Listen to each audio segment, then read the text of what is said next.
Hello future officers. 11 June 2025 চনৰ daily current affair এনালাইচিছলৈ সকলোকে স্বাগতম জনালো।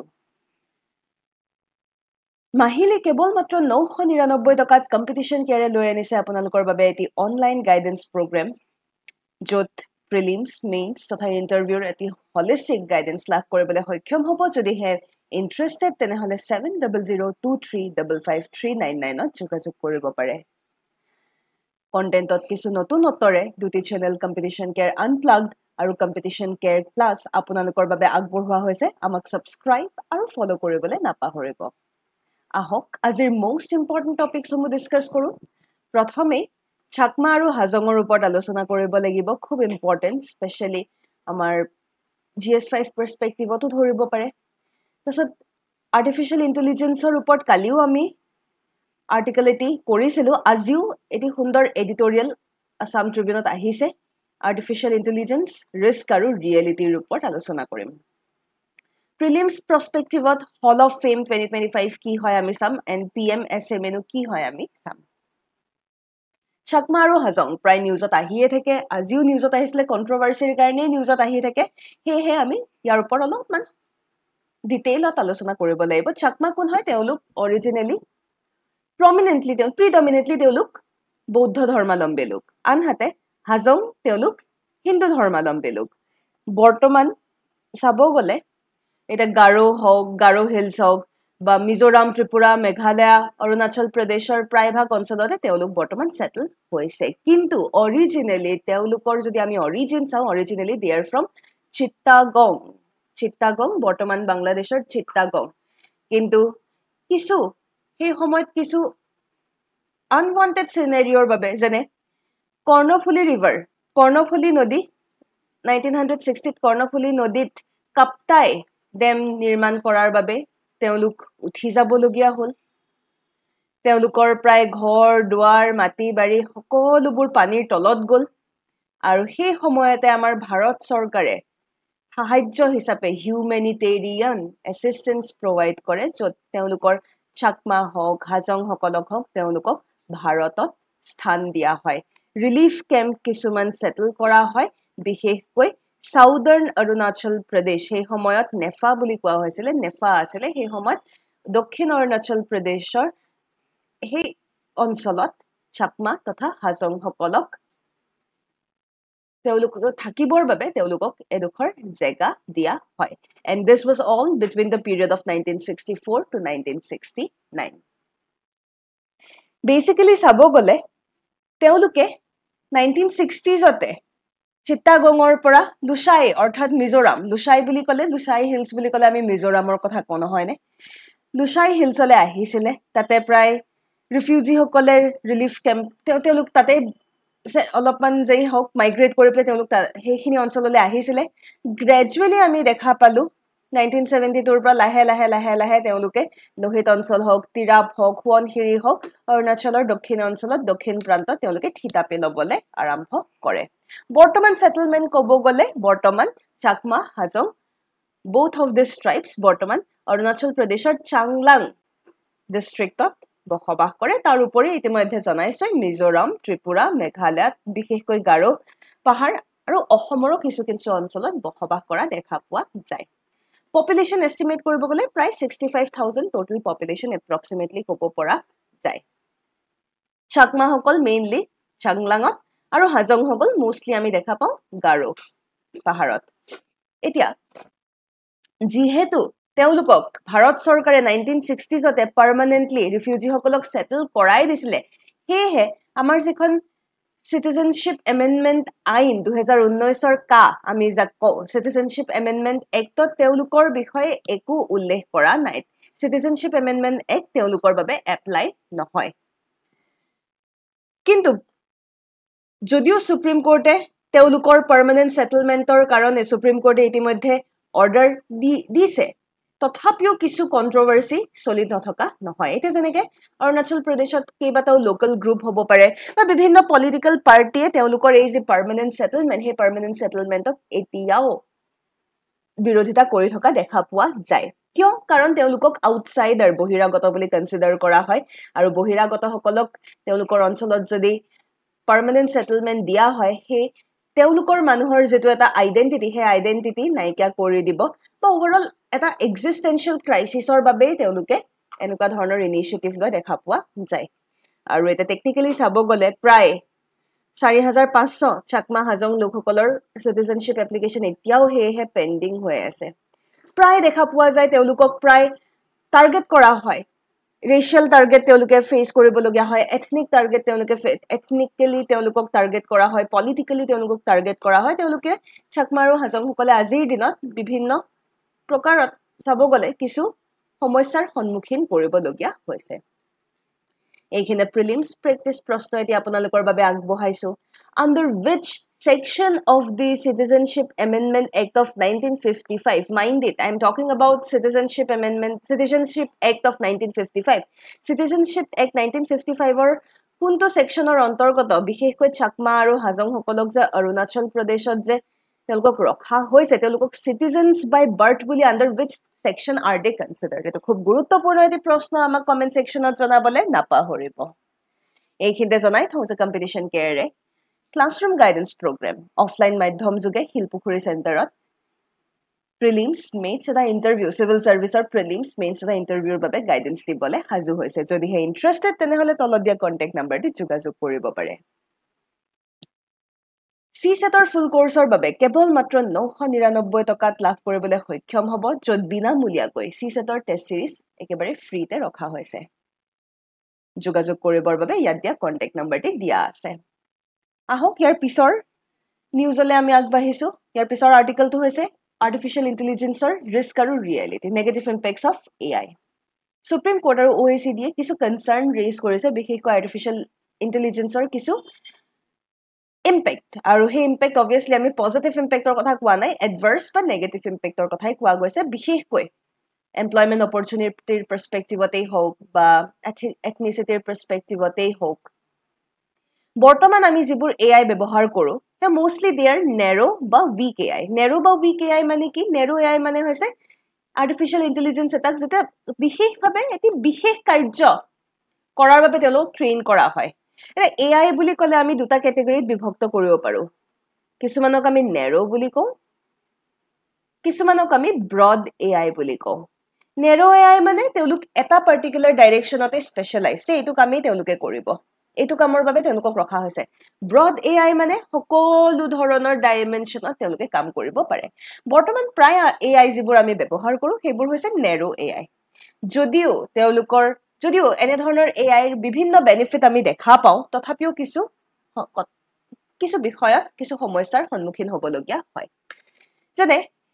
according to OECD data প্ৰায়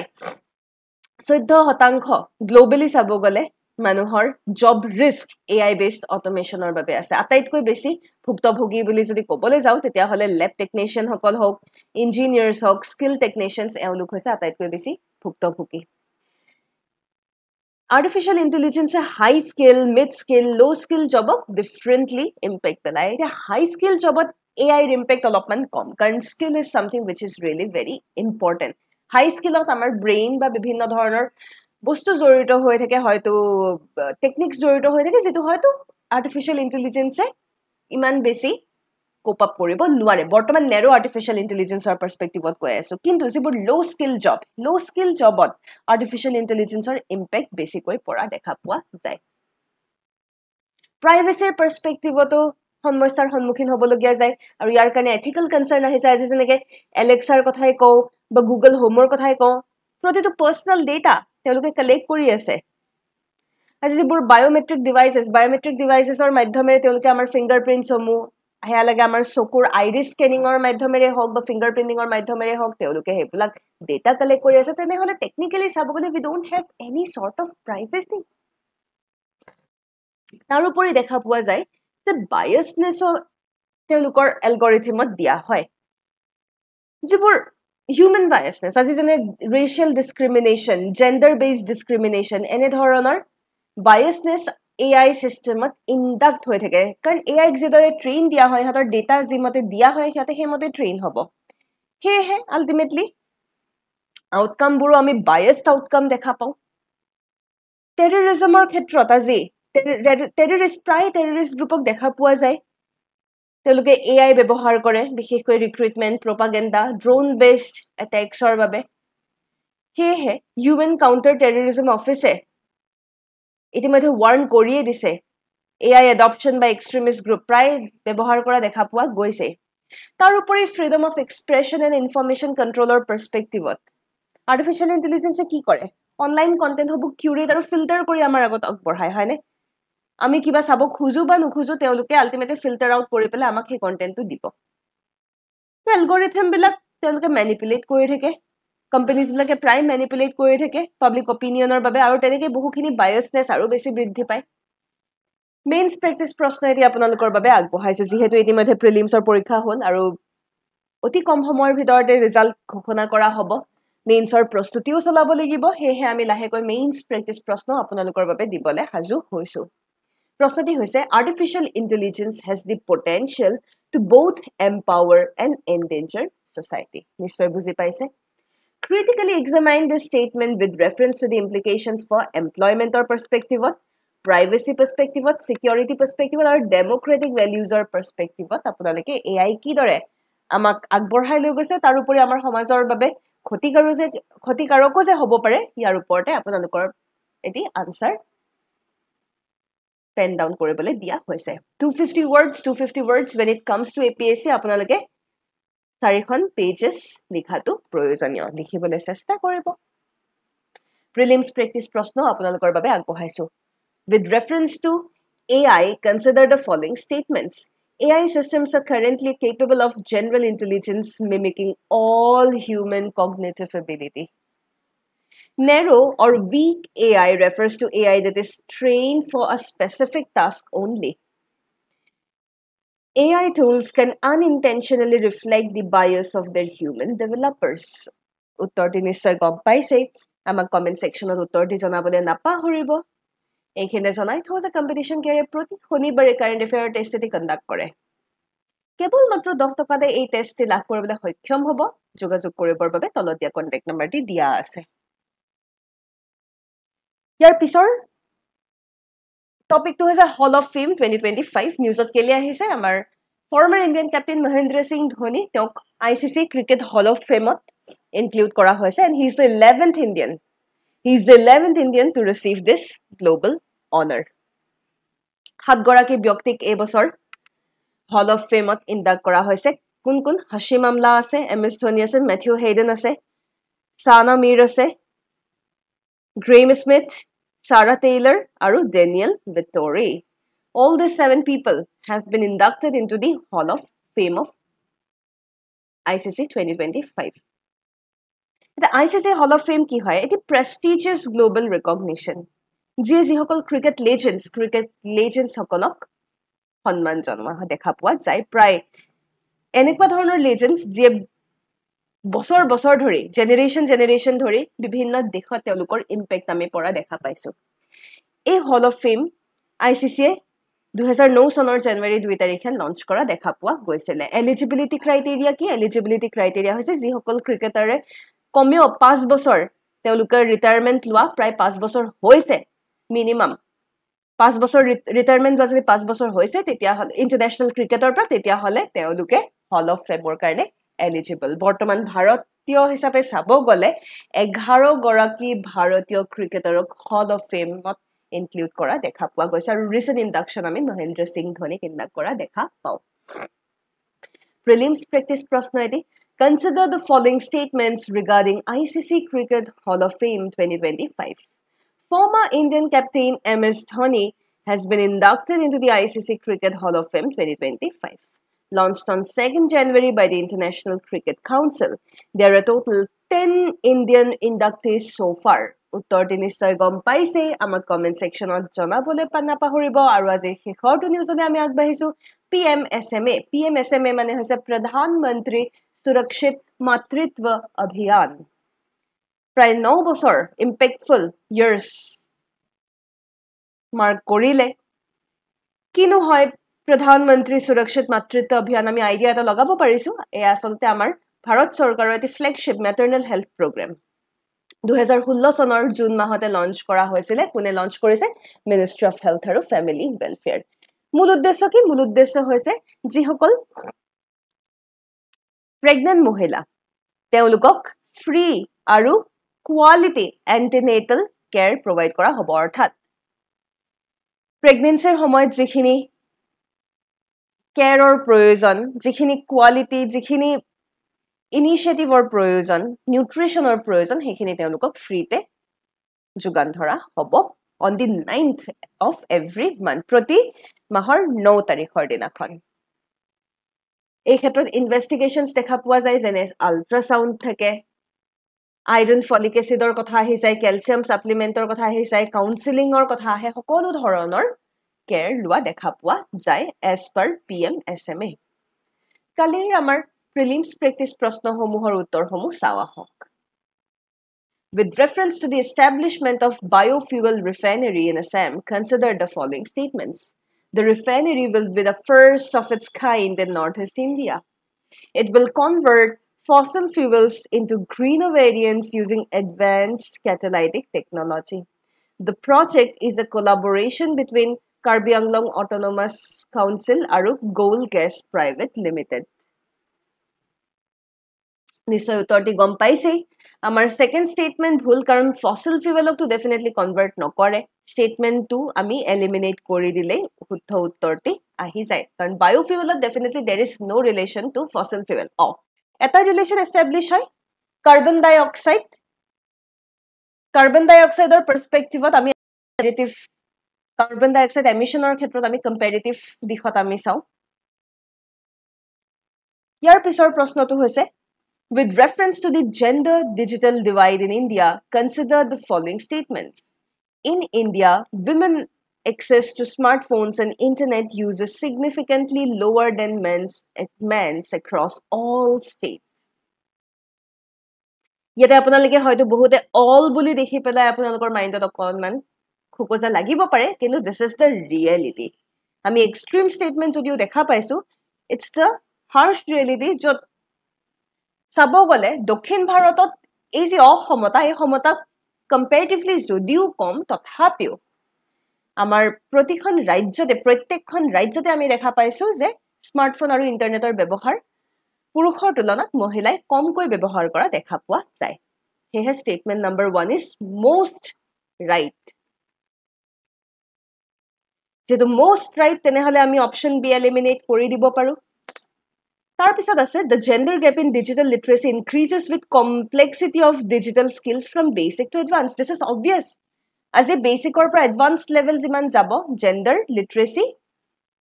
barhi bridhi pabo. Gender literacy to bridhi pabo, gender literacy, gender gap bridhi pabo. As a basic bostu eta,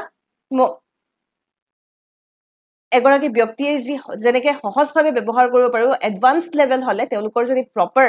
training বা তেওঁলোকক যদি proper হেমতে তেওঁলোকক যোগান ধৰা নহয় স্মাৰ্টফোনেতে যদি যোগান ধৰা নহয় প্ৰপাৰ ইন্টাৰনেটৰ এক্সেছ যদি তেওঁলোকে নাপায় ডেফিনেটলি এডভান্স বস্তু তেওঁলোকে ডিল কৰিবলৈ তেওঁলোকৰ বাবে অসুবিধা হ'বই স্বাভাৱিক কথা statement 2 is also correct over 50% of India's AI and semiconductor workforce currently comprises women no আজি যদি আমি অসমতা ডিসপ্যাৰিটিৰ কথা কৈ আছো অসমতাৰ কথা যেটো কৈ আছে 50% ৰ কথাই নাহে 50% হৈছে মানে ইয়াত সমতাৰ সৃষ্টি হৈছে right so this statement is most ৰং স্টেটমেন্ট 3 কাটি দিলে আসলতে আমাৰ শুদ্ধ উত্তৰটি আহি যায় নিশ্চয় গম পাইছে কেনেকৈ আমি সলভ কৰিব লাগে টেকনিক্যালি চাব গলে এই প্ৰশ্নসমূহ আমি অলপমান বেসিক জেনাৰেল আইডিয়াৰ পৰা সলভ কৰিব পাৰো কিহৰ প্ৰশ্নটো আছিল 16 Finance Commission or Uparat. Consider the following statements regarding 16 Finance Commission. Shri T. Ravi Shankar, Deputy Governor RBI, part-time member, very important day. Full-time member hisabe nohoy, part-time member hisabe 16 Finance Commission appoint kora hoise, jihetu Shri Ajay Narayan Jhai